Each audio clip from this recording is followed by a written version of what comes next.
Throughout your personal and professional life, you'll encounter a variety of ethical dilemmas. In this interview with Keren Ramsey, an engine captain with the U.S. Forest Service, we'll examine an ethical dilemma she faced as a trainee squad boss early in her career. So a few years ago, I was working for Yosemite National Park, and I had gotten a new task book. I was going to be a Firefighter 1 trainee, and nice big task book, nothing was written in it. And we finally got an assignment, and it was going to be a Type 2 crew, bunch of people coming together from all these parks, and we met up at the mobilization center. And the first person I meet was the crew boss. And cool, confident, ex-hotshot, just had the security that I needed as a trainee. Next guy I meet is the crew boss trainee. And for me, he was the exact opposite. He just seemed nervous, he seemed a little insecure, and I just didn't get that security that I needed from him. So we got the bus loaded up, got ready to go, and still didn't have an assignment. Rumor was if we didn't get an assignment, by the end of the day, we would be disbanded, everybody would go home. And I was totally bummed because I really wanted something in this task book, you know. So finally we get an assignment, and we're going to northern Nevada, out towards Elko. And I'd never been there, but the crew boss seemed happy, so I was happy. So we load up the bus, we start driving all night. We realized that there was too many people for the bus.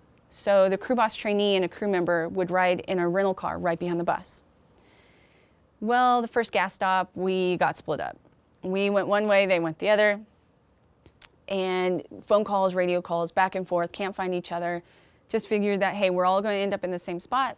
Let's just keep going. So we get to this meadow where everybody's going to be there. And we are the first ones there. We beat everybody there. So they made chow real fast, powdered eggs, standing up, you know, frozen ham for lunch in our packs. But we got an assignment. Crew boss trainee shows up, and that's the first time I saw the crew boss and the crew boss trainee argue. And they argue, you left me, you know, all this stuff. No, I didn't. I tried to call you, back and forth, back and forth. And then they decided, hey, you know, we got an assignment, let's just move on. So got an assignment to go out to this fire, and we're trying to find the right road. We finally find what we think is the right road. We head up, and pretty soon it gets really bumpy.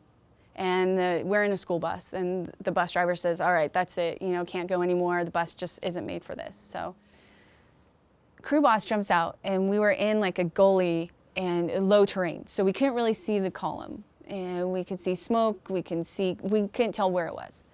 So he jumps out and heads up where the little rise. And we're waiting and waiting, and pretty soon people are calling him, he's not calling back, we don't know where he is he in danger? The column's getting bigger, more smoke, definitely getting a little bit closer, and the panic starts. The crew's starting to get nervous. We're looking at the crew boss trainee, he is not really making any decisions. People are like, okay, you know, you can feel that nervous energy, everybody's, you know, column's getting bigger, where is he? What do we do? Nobody's making any decisions. There's like a cluster around the trainee, you know, make a decision. And people are starting to grab fusees. Like, you know, they got strikers out. There's like a mutiny going on. And so he's not helping out. He's not being a leader at the moment. So I went and sat down on the bus. Nah, the crew boss will be back. I won't have to deal with what's going on outside. He'll be back. A couple minutes later, he's still not back. Can't find him on the radio. So I get off the bus. I have a duty, I have a responsibility as a trainee. I got my people to lead, and here I am sitting on the bus. So I get off the bus.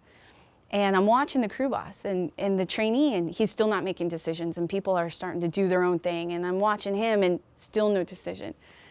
So I get back on the bus, and I physically sit down again, and I was like, well, I don't like that out here. Well, maybe I'll just sit down for a while. Well, that's not helping either, because I still, you know, I still have this duty, but I still have this loyalty to the crew boss who still isn't back.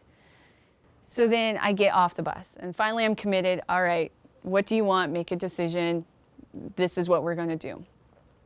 And he's still not making a decision, but then over the radio we hear that we found the crew boss. Crew boss is, he's fine, he's walking back towards the bus. People are starting to put, you know, hide the fusees, you know, and so he comes back over. And crew boss comes up, crew boss trainee, they start arguing. You left me, you abandoned us, you left the bus, and the word abandoned came up. I didn't abandon you guys. I wouldn't do that to you. I was being a lookout. I wouldn't do that to you guys. And then they realize the whole crew is staring at them as they're arguing with each other.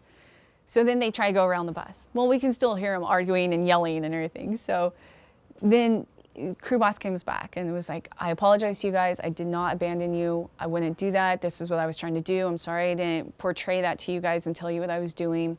This is what happened. But you could feel the physical split. I mean, half the crew really thought that we had gotten abandoned and were scared and angry about that. And the other half was like, no, the crew boss is doing what he needed to do, acting as a lookout, finding out where the fire was. So there was a definite split. And it didn't ever get mended. It never got resolved. The crew boss came back and apologized. I didn't abandon you guys, but it was done. The crew had been split. I never had to make that choice of my loyalty to the crew boss who I liked and the crew boss trainee who I didn't trust his decisions. And I never had to make that decision. But I think it was just a precursor, just a catalyst for the events that would happen.